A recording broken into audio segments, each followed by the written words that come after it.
Look up at the night sky. There are about 400 billion stars in our galaxy alone. And there are 2 trillion galaxies in the observable universe. That means there are more stars out there than grains of sand on every beach on Earth. Many of those stars have planets. Some of those planets sit in the habitable zone, not too hot, not too cold, just right for liquid water. So here's the question that keeps scientists up at night: if the universe is so incredibly big and so incredibly old, where is everybody? This question has a name. It's called the Fermi paradox. And it started with a lunch. In 1950, a physicist named Enrico Fermi was eating with his colleagues at Los Alamos National Laboratory. They were joking about a newspaper cartoon of aliens stealing trash cans. Then Fermi suddenly asked, "Where is everybody?" His colleagues laughed. But Fermi was serious. He quickly calculated in his head, the Milky Way is over 13 billion years old. Even if a civilization traveled at just 1% the speed of light, it could cross the entire galaxy in about 10 million years. That sounds like a lot, but compared to the age of the galaxy, it's a blink.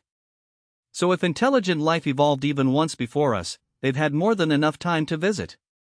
But nobody has shown up. Let's look at the numbers.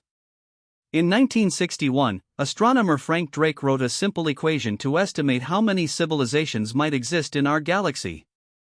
It's called the Drake equation. You start with how many stars are born each year. Then multiply by how many have planets. Then by how many planets could support life.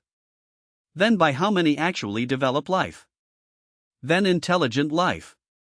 Then technology. Then you multiply by how long that civilization survives. Here's the thing: even with the most conservative estimates, the answer is never 0. NASA's Kepler Space Telescope found that roughly 1 in 5 Sun-like stars has an Earth-sized planet in the habitable zone. That's billions of potentially habitable worlds in our galaxy alone. And we now know that the building blocks of life, amino acids, water, organic molecules, are everywhere in space. We found them on asteroids, in nebulae, even in interstellar dust clouds. Life's ingredients are not rare. So where is everybody? Scientists call this the Great Silence. For over 60 years, we've been listening for signals from space. Giant radio telescopes, the Very Large Array in New Mexico, the Green Bank Telescope in West Virginia, scanning the skies, day and night. Programs like SETI have searched millions of star systems. We've sent our own messages too. The Arecibo message in 1974, a binary-coded signal beamed at a star cluster 25,000 light-years away. Voyager carries a golden record with sounds of Earth. We even broadcast the Beatles into space. But so far, nothing. No signals. No visitors. No evidence at all that anyone else is out there. Just silence. So what's going on? Scientists have come up with dozens of ideas. Maybe life is common, but intelligent life is incredibly rare.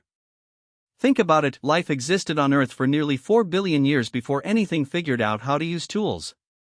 Bacteria ruled the planet for most of its history. Maybe the jump from simple life to smart life is a 1 in a billion accident. Or maybe civilizations destroy themselves.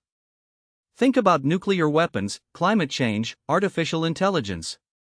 Maybe every civilization reaches a point where its technology outpaces its wisdom and it doesn't survive. Some call this the Great Filter, a barrier that almost no civilization gets past.